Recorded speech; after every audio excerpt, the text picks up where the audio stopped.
Welcome back. This is Ryder Richards. Huge news, everyone. Let's Think About It ranked number 234 on philosophy podcasts in December. That's right, there's only 235 philosophy podcasts out there, but still, I wanted to thank you for your support and for walking with me on this journey into how our brains work and maybe how we can be a bit more reflective as people. Also, I'd like to sort of announce that you can read along with us if you want. Elle and I are in the midst of reading William James's Pragmatism and Pluralistic Universe. The texts are broken into these convenient lectures that take about an hour to read, and you can sort of cover one per day if you want to. And then if you like, you can help us plot out our conversation for the end of the month. Links will be on the website. Now, let's tackle part 2 of Robert Jackall's Moral Mazes. Gut decisions.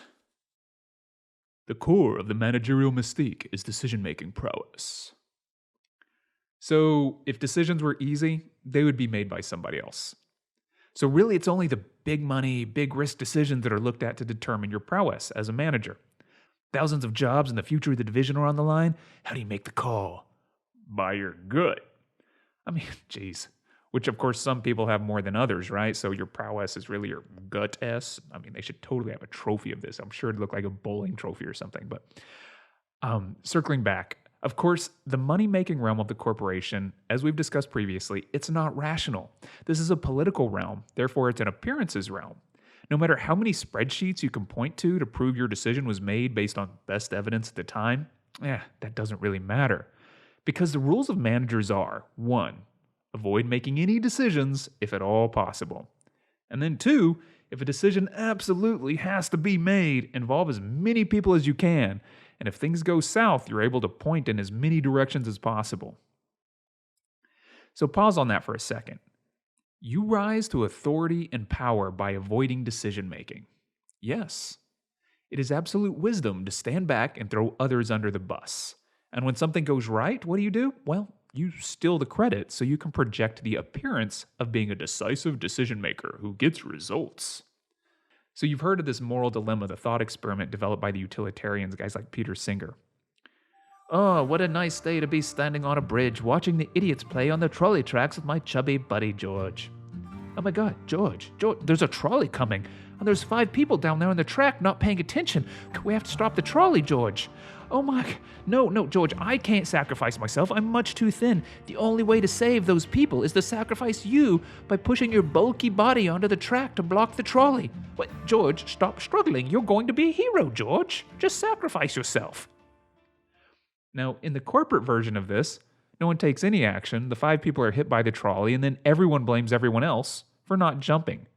Another great day at the office dodging responsibility. Jackall tells a story that's pretty insightful about this company that had to restore this really large battery, and it was going to cost about $6 million to restore this battery. So you know it's a huge battery, right? But the CEO wanted cash for other investments, and so he just kind of kept ignoring it. And in true no one upset the king fashion, which is also kind of known as, hey, there's a trolley coming right at us. Shh, he knows it's coming at us, but it puts him in a bad mood. Just stand there and block his view of it. So to survive the political fallout of bringing up reality bearing down upon you, no one brought up the tragedy that was bound to ensue, and in a couple of years, the battery crashed completely, putting the company in breach of contract with all these companies, and then it cost the company over $100 million, maybe closer to $150 million, to get themselves back on their feet again. Now, who was at fault for this? Absolutely no one. They just ignored the whole thing, like a fart. It's basically the same principle on a larger scale of when your boss makes a bad joke. You just laugh along or you risk losing your job. From a survival perspective, this makes a lot of sense. The only rational thing to do is not bring up reality. Your precarious political network and all the fealty relations that you use to maintain your power and authority and position, well, to force people to choose between you and the CEO is career suicide, facts be damned. So you always go for short-term safety over long-term gain. And who knows, you can probably spin the story in a couple of years to make it sound as if it was somebody else's fault, not the CEO's, perhaps someone who was fired or left the company. And then really it is no one's fault, right? You've shifted all the blame and you can get on with not making decisions or spreading decision-making out so wide that you're no longer at risk. Thus, there's never any punishment because you don't know who to blame. So, your primary gut decision for your survival in a company: who is going to get blamed? Not what will be best for the company, or how do we boost revenue, or what if this harms the lives of people. It's all about diffusing blame throughout the bureaucracy across the whole family team. I mean, really, doesn't this all sound like the bank bailouts of 2008? Oops, we wrecked the economy and lives of the citizens. Well, it wasn't really our fault. All the kids were doing it. Can we get our bonuses now? Thanks.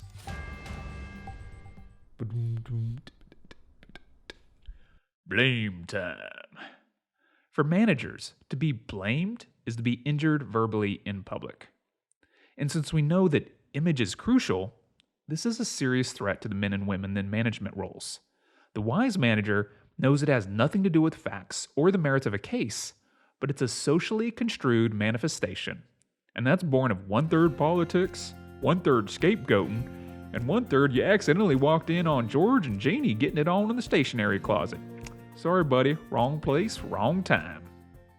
So Jackall illustrates this with a story which I think is good to understand how it plays out in real-world terms because it's kind of complicated and layered. A CEO takes over, and he wants to reduce financial drag to look better for Wall Street and the board. Once again, appearances over long-term thinking. Now, this company had a natural gas storage depot. Yes, I know what you're wondering, and yes, it did smell like farts. So they had a contract to supply Jonesy, let's call him Jonesy, with gas at a set price. When an energy crisis hits, the price went from 20 cents to $2, which was crazy, and all of a sudden it was really hard to pay Jonesy and blah, blah, blah, and the CEO said, this is a drag on us, get rid of it. And we know from last episode's kind of pyramid politics that when the boss says something, you must jump and show loyalty. And he doesn't want any details, but he's going to take all the credit. So anyway, they sold the natural gas depot to another guy. Let's call him Shady. And since Shady is stuck with the contract with Jonesy, the previous contract, to make up for it, our company says, hey, thanks for taking this off our hands. We know our long-term contract with Jonesy got us into this mess, but now we want to make a long-term contract with you to purchase natural gas for our other operations at, let's call it $3.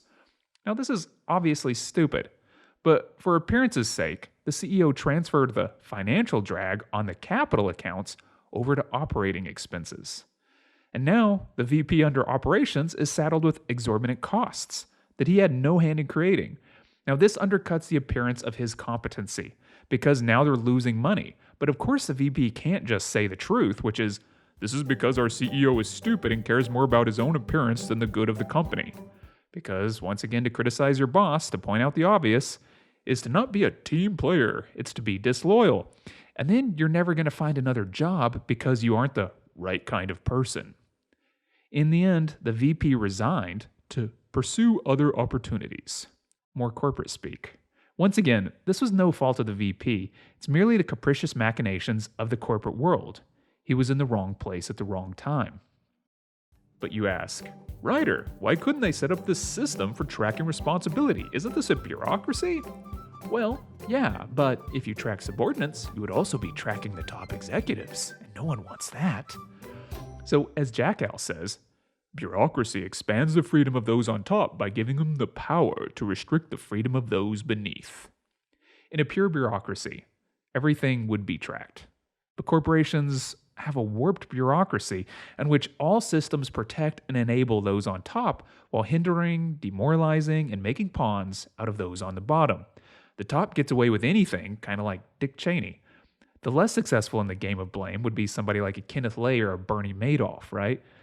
Welcome to the moral maze, aka bureaucracy was invented by Satan. All hail Satan. On the fast track. In that story about the VP, people in the corporation actually criticized him for not being attuned enough to see the situation and preparing his own scapegoat. See, he wasn't playing the game right. And you see how screwed up this is if you keep shifting blame and never take responsibility. The goal here is really to outrun your mistakes. Jump up the ladder, and then when the person who replaces you inherits your screw-ups, you blame it on them and you fire them. I am so evil. Bow, yes, bow for the applause of your colleagues. Now, similar to the story with the battery, you can defer costs for short-term profits or gains. So by running a manufacturing plant, but never doing the right repairs, not replacing the stock, it looks like the plant is generating a profit. Now, this is called milking a plant. And no, it has nothing to do with almond milk.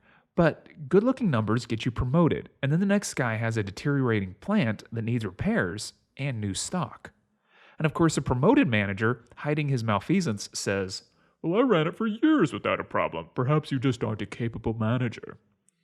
And this sets up what Jackall calls probationary crucibles, in which managers are tested under extreme pressures, reshaping them to make decisions for short-term expediency for their own survival.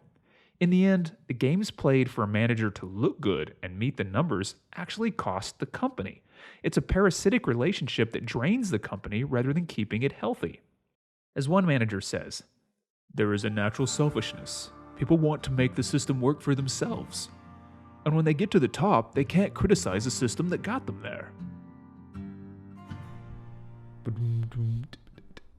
Flexibility and dexterity with symbols. As you climb the ladder, the rules of the game are you never publicly criticize or disagree with one another or the company policy. You just wear an agreeable face and use ambiguous language. But when blame time shows up, of course, everyone already has built up defenses and they've already set up their scapegoats. But you have to be cautious because the person you criticize today could be your boss tomorrow. So the organizational contingency requires a sort of circumspect mode of bullshitting. Team, what did you think of the candidates applying for Vice President of National Regional Managerial Administrative Operations? Rutledge has proven to be tactful and quick-thinking. What about Smith? Smith is meticulous and unusually loyal. All right, we'll promote Rutledge. What? What just happened there? Well, in corporate code, being tactful means you can keep your mouth shut. In quick thinking, it means you're good at inventing plausible excuses. While being called meticulous means you're a nitpicker, and being unusually loyal actually means no one else wants you.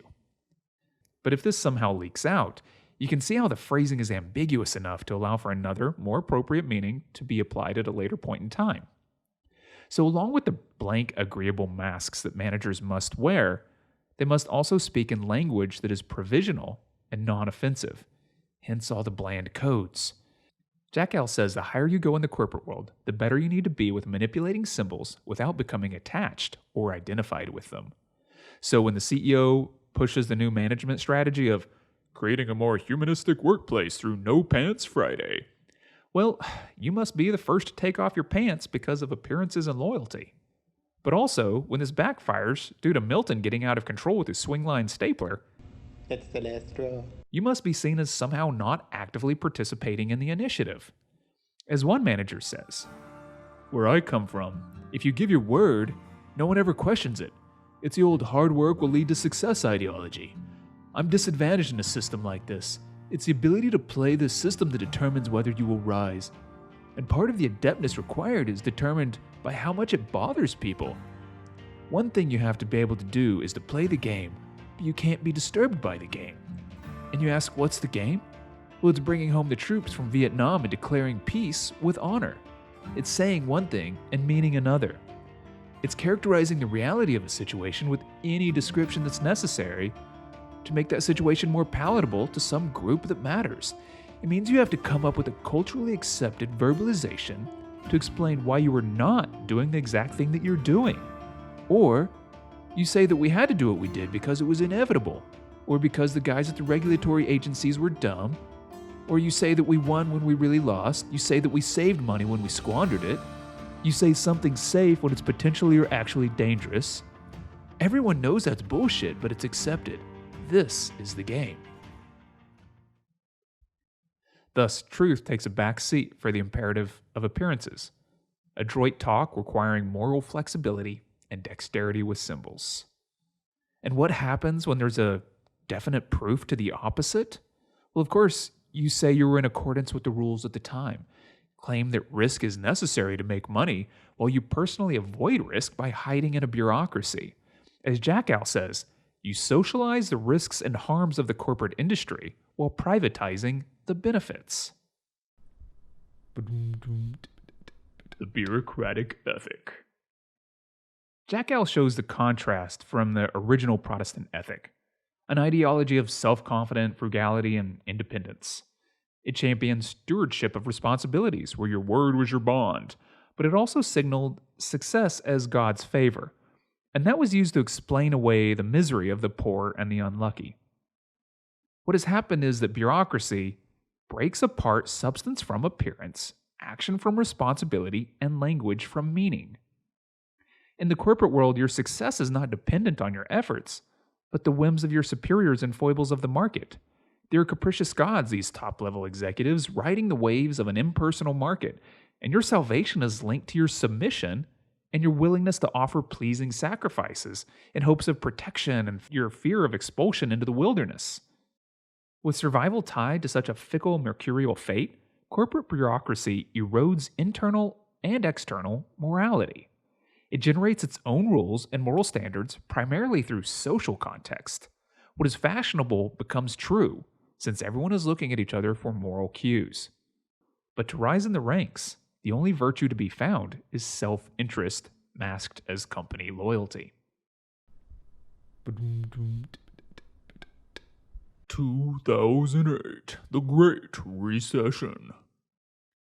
Jackall has a 2009 essay added to the back of Moral Mazes, and it really proves his 1988 book prophetic. Corporate culture and bureaucratic ethics expanded into the societal consciousness, and this consciousness was of short-term profits with super shady logic, yet everyone was doing it, so it became conscionable. And it ended up breaking our economy. This is an egregious example of, once again, socializing risk while privatizing profit. And of course, bailing out the banks and finding a few scapegoats while others took a massive golden parachute. This has not changed the ethos of the finance industry. If anything, it proves the protective power of bureaucracy, further encouraging greater and greater recklessness and immorality in the future. Now, if you're thinking of Locke's ideas on law, really law doesn't work without punishment. They go hand in hand.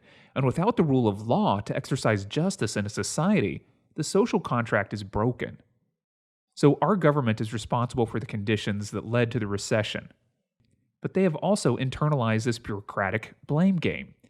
And they're not owning up to their own responsibility. Instead, they scapegoated the finance industry, while showing the same kind of hubris and lack of insight and blustering rhetoric as any CEO gutting his own company for short-term Wall Street rewards. So this podcast has gone on long enough, so we really don't have time to jump into all of this. But if you're interested in a social moral map that led to the recession, let me know and I'll try to pull together some resources and do a show on it. Also, thank you for listening. Now, if you have a moment, please rate the show. I need to get at least 1 or 2 more reviews to get this podcast up to rank 233 in the most boring podcast category. Once again, thanks for your time. Until next week, stay safe.